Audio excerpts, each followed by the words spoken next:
8 अगस्त की काली रात गुजरात के अहमदाबाद का पॉश इलाका आनंद नगर। एक मल्टी स्टोरी बिल्डिंग के लिफ्ट में एक शख्स दाखिल होता है जिसे आप वीडियो में देख सकती हैं। वो अपनी ड्रेस ठीक करता है, बालों में हाथ फेरता है। उसके चेहरे पर अजीब सी बेफिक्री थी, लेकिन उसके दिमाग में चल रहा था एक खतरनाक प्लान। कुछ ही मिनटों बाद उस बिल्डिंग की छत पर सन्नाटे को चीरती हुई एक खौफनाक वारदात होती है। जिस इंसान के कंधे पर उस जगह की सिक्योरिटी का जिम्मा था, वही इंसान एक हैवान में बदल जाता है। लेकिन सवाल ये है कि आखिर उस रात 5वीं मंजिल के ऊपर टेरेस पर क्या हुआ था? कैसे एक सिक्योरिटी गार्ड कानून की नजरों से बचने के लिए 10 किलोमीटर दूर भाग निकला, और जब पुलिस की गिरफ्त में आया तो क्यों चीख चीख कर रहम की भीख मांगने लगा? चलिए आज की इस क्राइम स्टोरी को बिल्कुल शुरू से समझते हैं।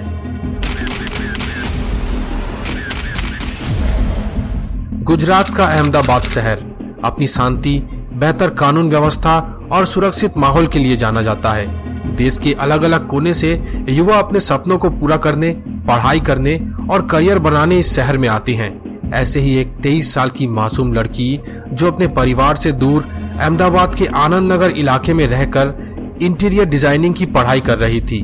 वो एक पॉश सोसाइटी के पीजी और फ्लैट सिस्टम वाली बिल्डिंग में अपनी 3 सहेलियों के साथ रेंट पर रहती थी।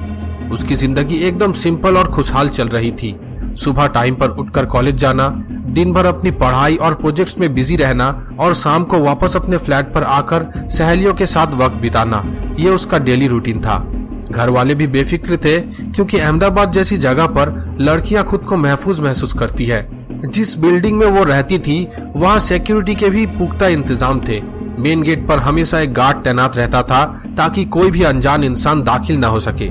सब कुछ बहुत नॉर्मल और स्मूथ चल रहा था, लेकिन उस मासूम लड़की को जरा सा भी अंदाजा नहीं था कि जिस सुरक्षा के भरोसे वो बेफिक्र होकर सोती थी, वही सुरक्षा उसकी जिंदगी में एक भयानक तूफान लाने वाला है। उस बिल्डिंग में घटना के महज 4 दिन पहले एक नया गार्ड नौकरी पर आया।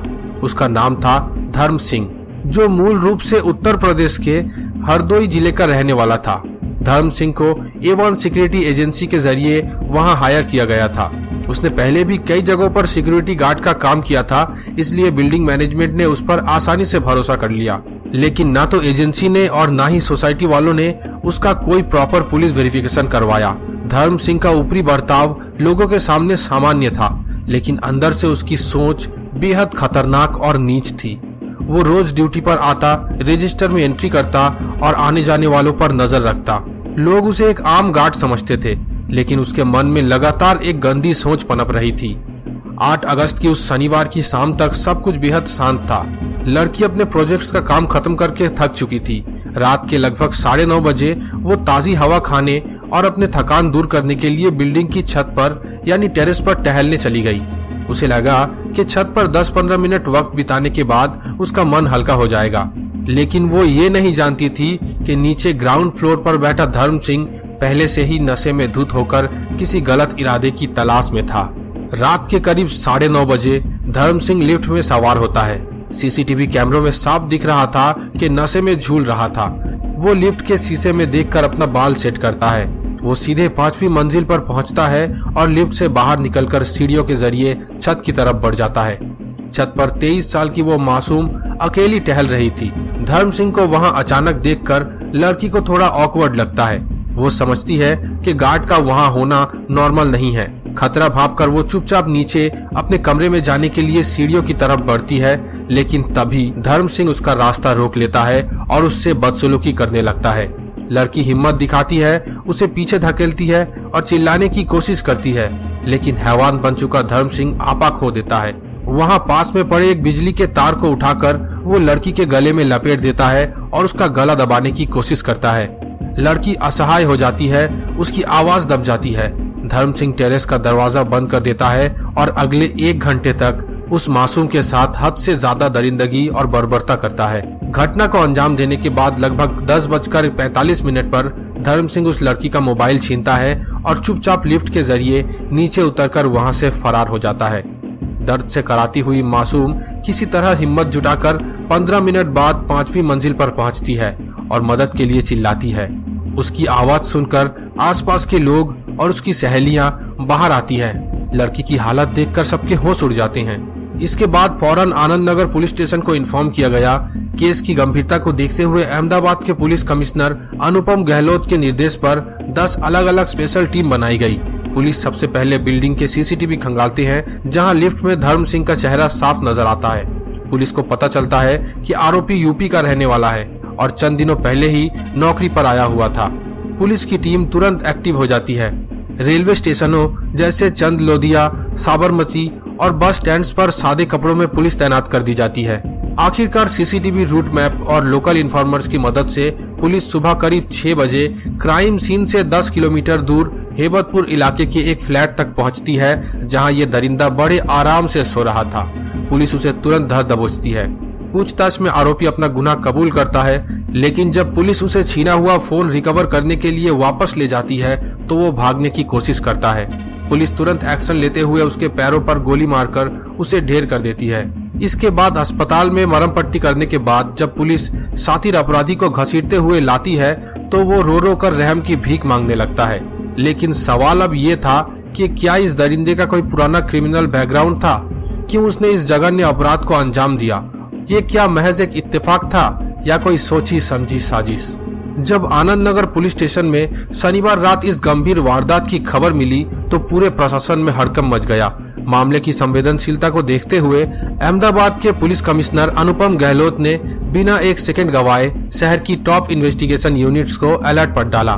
क्राइम ब्रांच, स्थानीय पुलिस और एलसीबी की कुल 10 स्पेशल टीमें बनाई गई। पुलिस का सबसे पहला टास्क था इस फरार अपराधी धर्म सिंह की लोकेशन ट्रेस करना। रात के करीब 12:30 बज चुके थे और हर बीतते मिनट के साथ आरोपी के शहर से बाहर भागने का खतरा बढ़ता जा रहा था। पुलिस ने सबसे पहले बिल्डिंग की सीसीटीवी फुटेज को बारीकी से खंगालना शुरू किया।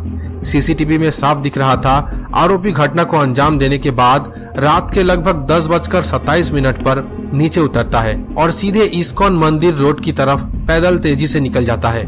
इन्वेस्टिगेशन टीम ने अंदाजा लगाया कि उत्तर प्रदेश का रहने वाला धर्म सिंह रेलवे स्टेशन या बस स्टैंड का रुख कर सकता है। गुजरात से यूपी तक जाने वाली ट्रेनों के मुख्य बोर्डिंग पॉइंट्स जैसे चंद लोदिया, साबरमती और पास के रेलवे स्टेशनों को तुरंत कॉर्डन ऑफ कर दिया गया। पुलिस के जवानों ने सिविल ड्रेस और वर्दी में इन सभी स्टेशन पर पहरा लगा दिया। रात के 12:30 बजे से लेकर सुबह के 6 बजे तक लगातार सर्च ऑपरेशन चलाया गया। हर आने वाले शख्स की चेकिंग हो रही थी, लेकिन सुबह तक धर्म सिंह का कोई अता पता नहीं चला। पुलिस को समझ आ गया कि ये आरोपी जितना सीधा दिख रहा था उतना नहीं है। उसने पुलिस को चकमा देने के लिए किसी स्टेशन का रुख नहीं किया था।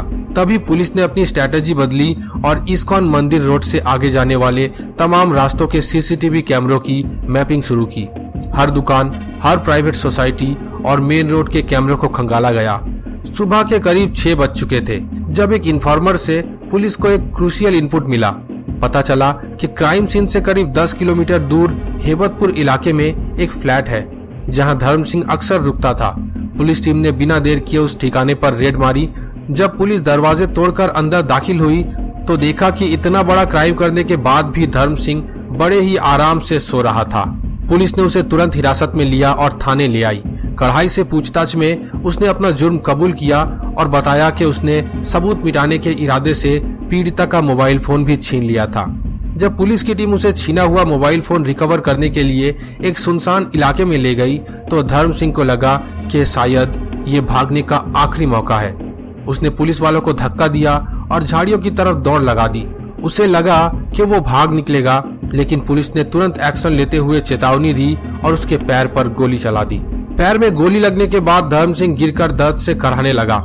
इसके बाद उसे तुरंत अस्पताल में ले जाया गया, जहां मरहम पट्टी के बाद जब पुलिस उसे घसीटते हुए बाहर लाई तो वही हैवान जो कुछ घंटे पहले बेफिक्र होकर घूम रहा था अब रो रो कर पुलिस के सामने हाथ जोड़कर रहम की भीख मांग रहा था। वो बार बार चीख रहा था कि साहब मुझे माफ कर दो, आगे से ऐसी गलती कभी नहीं होगी। लेकिन कानून के शिकंजे में फंसे इस अपराधी को अब अपनी हर गलत हरकत का हिसाब देना था। अब सबसे बड़ा सवाल ये उठता है कि आखिर धर्म सिंह का असली मोटिव क्या था? क्या उसने ये सब किसी सोची समझी साजिश के तहत किया था या फिर ये एक अचानक हुआ क्राइम था? पुलिस इन्वेस्टिगेशन और आरोपी के बैकग्राउंड चेक से जो बातें सामने आई वो बेहद चौंकाने वाली थी। धर्म सिंह मूल रूप से उत्तर प्रदेश के हरदोई जिले का रहने वाला था। वो पिछले 4 सालों से अलग अलग शहरों और कंपनियों में सिक्योरिटी गार्ड की नौकरी कर चुका था। जिस पॉस्ट सोसाइटी में ये घटना हुई वहां उसे A1 सिक्योरिटी एजेंसी के जरिए महज 4 दिन पहले ही तैनात किया गया था। घटना वाले दिन यानी 8 अगस्त को धर्म सिंह ड्यूटी के दौरान भारी नशे में था। सीसीटीवी फुटेज में भी साफ दिख रहा था कि वो नशे में धुत होने के बावजूद भी अजीब सा ओवर कॉन्फिडेंस में था। उसका प्लान था कि वो लड़की को डरा धमका कर या असहाय बनाकर वहां से भाग जाएगा और किसी को भी पता नहीं चलेगा। लेकिन वो ये भूल चुका था कि पुलिस के मॉडर्न इन्वेस्टिगेशन के आगे कोई भी शातिर अपराधी ज्यादा देर तक छुप नहीं सकता। इसके साथ ही इस पूरी घटना ने सुरक्षा व्यवस्था की एक बहुत बड़ी कमी को भी उजागर किया है। ये केस हमें सोचने पर मजबूर करता है कि जिन सिक्योरिटी गार्ड्स के भरोसे हम अपने बच्चों और परिवार की सुरक्षा छोड़ देते हैं, क्या वो सच में भरोसे के लायक हैं? खास तौर पर जहां गर्ल्स पीजी या हॉस्टल्स होते हैं, वहां केवल कागजी वेरिफिकेशन काफी नहीं है, बल्कि प्रॉपर पुलिस वेरिफिकेशन और बायोमेट्रिक रिकॉर्ड होना बेहद जरूरी है। दोस्तों, आज के लिए इतना ही। आज की ये क्राइम स्टोरी के बारे में आपकी क्या राय है, हमें कमेंट करके जरूर बताएं। मैं आपसे मिलता हूँ अगली वीडियो में एक और बिल्कुल नई क्राइम स्टोरी के साथ। तब तक के लिए हमारे चैनल को सब्सक्राइब करके बेल आइकन को अभी दबा दें।